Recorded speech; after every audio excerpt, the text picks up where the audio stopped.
está aí as simulações da Organização das Nações Unidas, da ONU, os conteúdos previstos, que é a simulação das organizações das Nações Unidas da ONU, e depois os objetivos que identificar e discutir a importância dos principais órgãos da ONU, como a Assembleia Geral, o Conselho de Segurança, o Secretariado, entre outros. A gente ainda vai pesquisar as políticas e as posições de seus respectivos países em relação às questões globais específicas. A reflexão sobre a aula passada. Então, você tem 5 minutos para dividir em conversa. De acordo com o que aprendemos na aula passada, as nações da ONU enfrentam desafios de todo o mundo e suas soluções precisam ser globais. No entanto, cada lugar tem suas próprias características culturais e naturais e, por isso, responde a esses desafios de maneira única combinando esses fatores locais. Agora ele pede responda. Como a ONU equilibra as necessidades locais e globais em suas decisões e ações? Quais as habilidades e conhecimentos você acredita que sejam necessários para representar um país em uma simulação da ONU? Então ele começa introduzindo com as respostas, né, que seria a hora da leitura. Introdução ao modelo das Nações Unidas.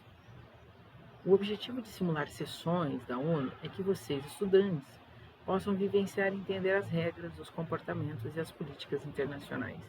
Então, quais são as regras, os comportamentos, né, as políticas que norteiam e direcionam os países que compõem a Organização das Nações Unidas? Essa atividade, chamada Modelo das Nações Unidas, MUN, que seria o prefixo de Modelo das Nações Unidas, o acrônimo, é praticada desde 1953 na Universidade de Harvard, nos Estados Unidos, e espalhou-se pelo mundo todo com adaptações locais. A ideia principal é que vocês aprendam coisas úteis para a vida toda. Ao representar diferentes países do mundo, vocês praticarão negociações, diplomacia, pesquisa e fala em público, além de aprender mais sobre temas globais e como a ONU funciona. Em 1927, a Universidade de Harvard desenvolveu um modelo da Liga das Nações, simulando a equipe que foi substituída pela ONU em 1945. Olha lá, o objetivo das regras de simulação do modelo das Nações Unidas. Ele deixa uma dica, ele diz, ao chegarmos na vida adulta, temos que saber negociar, pesquisar, ser diplomático e até falar em público. Negociar é a arte do acordo entre você e o outro. Do preço de um relógio, de um carro, até o filme que você vai assistir no cinema com outra pessoa. Ele diz, né? Saber pesquisar é a arte de saber procurar as informações no lugar certo. Ser diplomático é ser um bom promotor de acordos. Falar em público é uma habilidade que amplia a sua comunicação. Essa experiência não só vai enriquecer o seu conhecimento, mas também vai incentivar a empatia, a cooperação e o pensamento crítico, preparando-os para serem cidadãos mais conscientes e ativos no mundo. Os estudantes atuam como delegados de países membros, defendendo os interesses desses estados em discussões e negociações sobre questões globais. A simulação segue regras e procedimentos específicos que replicam as práticas reais da ONU. A estrutura organizacional inclui diversos comitês e as regras de procedimento orientam o fluxo dos debates e das votações. Quais são mais ou menos as regras e procedimentos do modelo das Nações Unidas? Seria essa breve simulação do que acontece de fato na ONU, como é que a ONU se comporta junto aos países membros, né, os países do Conselho de Segurança, que alguns são fixos, né, 5 são fixos e 5 são fixos e 10 são rotativos. Olha, a regra de procedimentos. Então, são abertura, sessões de debate, resoluções, votação, pontualidade, conduta. Então, a abertura seria uma sessão plenária em que todos os delegados se apresentam e leem seus discursos de abertura. Então, alguém indo lá, subindo no púlpito, lá na sede da ONU, né? Nos encontros anuais, nas grandes convenções, grandes encontros que acontecem nas assembleias mundiais, as assembleias ambientais, as assembleias que são convocadas pelo Fundo Monetário Internacional, pelo Banco Mundial. Então, como é que isso vai sendo articulado? A sessão plenária em que todos os delegados se apresentam e leem seus discursos de abertura é semelhante a uma plenária num encontro no Congresso Nacional. Então, delegados são levantados como representantes dos países para irem lá defenderem as suas causas, suas teses e as suas propostas de intervenção na economia, nas questões de saúde, nas questões ambientais. As sessões de debate. Há debates formais em que os delegados seguem uma lista de oradores e informais em que a conversa é livre. Então, são subgrupos que são articulados, são GD, são grupos de discussão que vão acontecendo à parte, tá certo? Em salas próximas à grande concentração, à grande plenária, onde são feitos de debates paralelos, que depois são também fomentados para serem levados a serem debatidos coletivamente. As resoluções seriam os delegados trabalhando em projetos de resolução que são votados depois, posteriormente, na Assembleia. A votação seria as decisões tomadas pela maioria, né, simples ou qualificada. A pontualidade e conduta, delegados devem ser pontuais e respeitar as regras de conduta. Ele diz aqui em destaque que a resolução é um documento oficial aprovado pela ONU e tem natureza formal, ok? É formalizado. Na prática, a grande maioria das resoluções advém do Conselho de Segurança ou da Assembleia Geral. Então, quem vai decidir as grandes decisões vai vir do Conselho de Segurança da Assembleia Geral da ONU. Tá? Na estrutura organizacional da ONU, na Assembleia Geral e o Conselho de Segurança, eles têm numa hierarquia, numa pirâmide hierárquica, que seria o topo, né, da movimentação, né, inclusive da organização hierárquica. Então, a Assembleia Geral, o órgão principal deliberativo, com apresentação igual para todos os Estados-membros. Olha lá. Então, eles discutem, né, como representação igual para todos os Estados-membros dentro da Assembleia Geral. É o órgão principal deliberativo de decisões e discussões dentro da ONU. O Conselho de Segurança seria responsável pela manutenção da paz e da segurança internacional. Composto por 15 membros, incluindo 5 permanentes com poder de veto, eles podem vetar qualquer decisão que a ser tomada, os Estados Unidos, o Reino Unido, a França, a Rússia, a China, e os outros não têm esse poder de veto, ou seja, eles podem votar, mas o seu voto não tem poder de sancionar uma invasão a um país, ou, enfim. ECOSOC coordena o trabalho econômico e social das Nações Unidas. Secretariado administra as operações diárias da ONU, discutindo, liberado pelo secretário-geral. Então, o secretário-geral vai, da Assembleia Geral, certamente, administrar as operações diárias da ONU. Como é que é o funcionamento das agências, o seu comportamento diante à sociedade, à população mundial e aos países membros que compõem a Organização das Nações Unidas. Os outros comitês podem incluir o Conselho de Direitos Humanos, a Acnur, que é a Agência das Nações Unidas, né, para os refugiados, entre outros. Então, a Acnur, que é o Alto Comissariado das Nações Unidas para os Refugiados, e o ECOSOC, que é o Conselho Econômico e Social das Nações Unidas. Eles ficam aí trabalhando conjuntamente. Os 3 tipos de pesquisas a serem feitas pelos delegados são regras de procedimento, estrutura organizacional da ONU, onde os delegados devem se familiarizar por meio de um manual que explica regras, terminologia, estrutura da ONU, treinamentos nas sessões de prática para entender e aplicar as regras durante a simulação. 2. Seria o tema da simulação, estudar o tema específico que será debatido na simulação. A escolha é crucial para o modelo de exemplo das climáticas, crises refugiadas, segurança cibernética, armamento nuclear. Então, os delegados devem receber materiais de apoio, como artigos e relatórios para aprofundar-se. Depois, sobre o país e a política externa do país que representa. Então, 3. Pesquisar a política externa do país representado com foco nos tópicos a serem discutidos e nas alianças internacionais. Os delegados devem conhecer o país que representarão. O que um delegado deve pesquisar sobre o país que representará? Né? O que um delegado deve pesquisar sobre o país que representará? Ele deve a sua localização geográfica, continente, região, país e fronteira, acesso ao mar e aos rios, território banhado por mares ou rodeado por terras, recursos naturais importantes como petróleo, minerais, etc. Fonte primária de riqueza, principais setores da economia. Então, os dados sobre os países podem ser obtidos no próprio IBGE Países, né? Tem uma plataforma aqui do IBGE que possibilita essa consulta. Veja que ele angaria e recolhe, e ele relata, né? Faz um relato, ele faz todo um relatório acerca dos principais aspectos naturais, econômicos, sociais daquele determinado grupo social daquele país. Então, procurar os principais rios, o nome, a importância, o IDH, o PIB, né, a renda per capita, a taxa de alfabetização, mortalidade infantil, que seria o desenvolvimento e índices desse país, também veja que ele está relatando, ele está fazendo um relatório muito importante. A exportação e importação, os principais produtos e parceiros comerciais, a região e cultura. Queria falar sobre a religião predominante, os aspectos culturais, afinal de contas a religião ainda exerce controle sobre as populações, a categoria geral, se é árabe, africano, latino-americano, etc.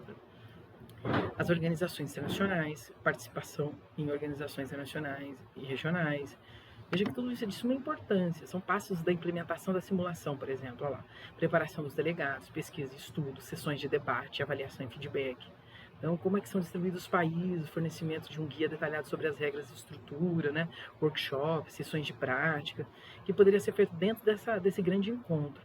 Incentivar os delegados a pesquisarem profundamente sobre seus países, sessões de debate, a realização de debates seriam os grupos GDs, né?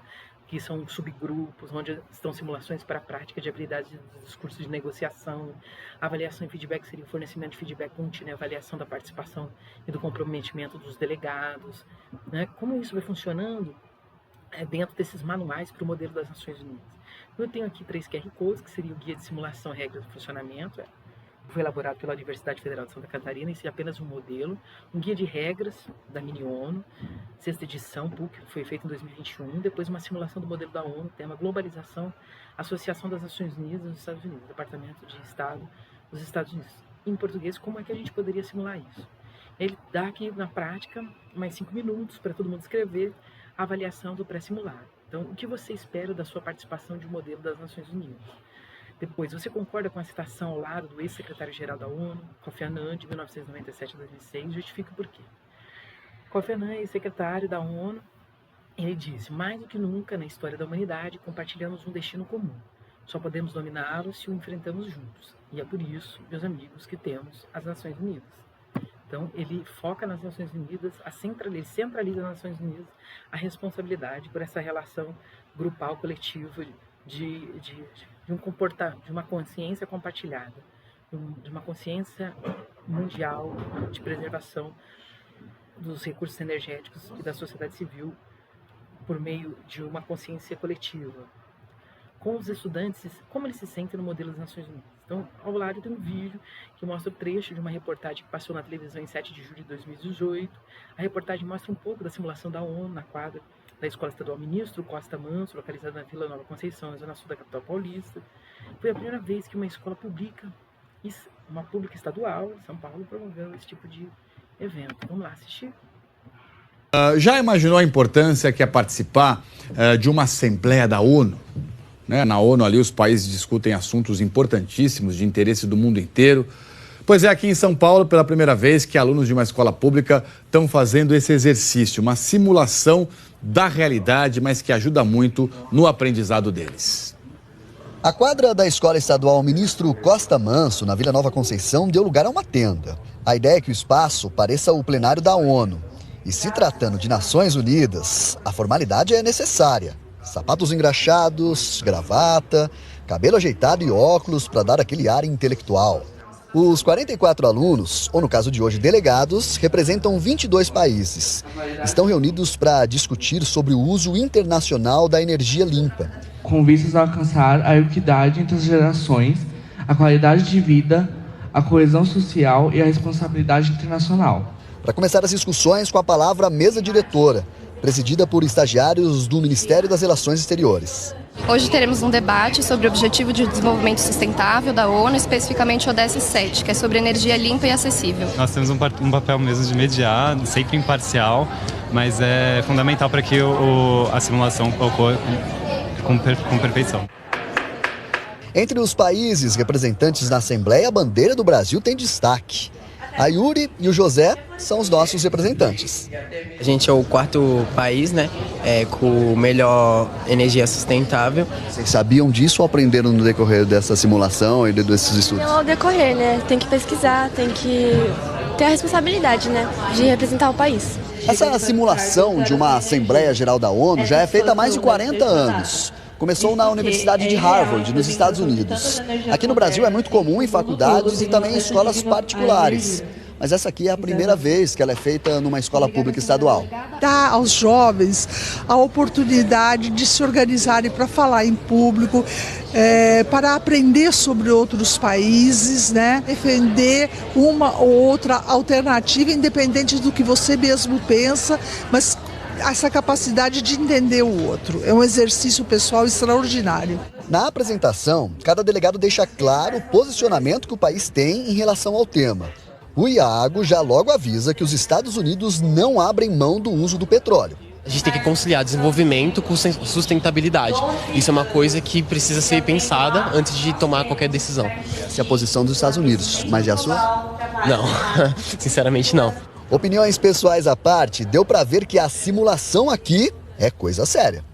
E é muito interessante porque, querendo ou não, você vai levar essas informações para a vida. Vamos agora ao vivo então com o Rafael Fachin. Ele acompanha desde cedo essa assembleia com os alunos. Rafael, conta pra gente o que é que eles estão fazendo agora. Boa tarde. Fala, Tralli, boa tarde para você, boa tarde para todo mundo. Olha, as coisas não estão muito boas nesse momento pro Brasil não, viu? Isso porque chegou agora há pouco uma informação, claro, que isso é uma simulação do vazamento da usina nuclear de Angra dos Reis. E eles estão tentando gerenciar essa crise. Em princípio, os alunos que representam o Brasil disseram que se tratava de uma fake news, mas depois eles avaliaram a situação, viram que era verdade e agora estão tentando solucionar de uma forma mais rápida. Aí os alunos que representam a Rússia questionaram, disseram que é uma prova que o Brasil tem que investir mais tecnologia no que diz respeito às questões nucleares. Pessoal, aqui eles mergulham mesmo, eles vivenciam isso, defendem com unhas e dentes cada país que eles estão representando, né? Agora há pouco, por exemplo, mais cedo teve uma discussão, representantes da ONU disseram por que o Japão vendeu de forma mais barata petróleo para os Estados Unidos. Petróleo, uma energia não renovável. Japão e Estados Unidos disseram que respeitam a ONU, mas que a soberania e os interesses do país estão acima de qualquer tratado. O pessoal está 4 meses nesse projeto, estudando a fundo o país que eles estão representando, qual é o posicionamento de cada país em relação à energia não renovável, que é o petróleo, ou então energia renovável, né, energia solar, por exemplo, e vai até às 5 da tarde essa discussão aqui hoje, viu, Tralli? Muito legal, valeu, Rafael, obrigadão. Tudo uma simulação, né, gente? Repetindo aqui para você. Importantíssimo isso tudo, porque é o poder da moderação, da diplomacia, da conversa, né, gente? De você discutir, saber ouvir o outro lado, né? Isso vale para a ONU, vale para a vida nossa, do dia a dia também, em casa, no trabalho, na rua, é ou não é? Essa simulação da Assembleia da ONU deve ser feita com alunos do ensino médio em outras 10 escolas públicas aqui de São Paulo, no ABC e em Santos também, no litoral paulista, no ano que vem. A gente pôde assistir um pouquinho da simulação de como acontece aí na escola Costa Manso, na Zona Sul de São Paulo. Suas referências, juntar os alunos com o objetivo de compartilhar esse tipo de conhecimento é algo fundamental. Então, galera, é isso. Então, como é que a gente pode administrar essas coisas?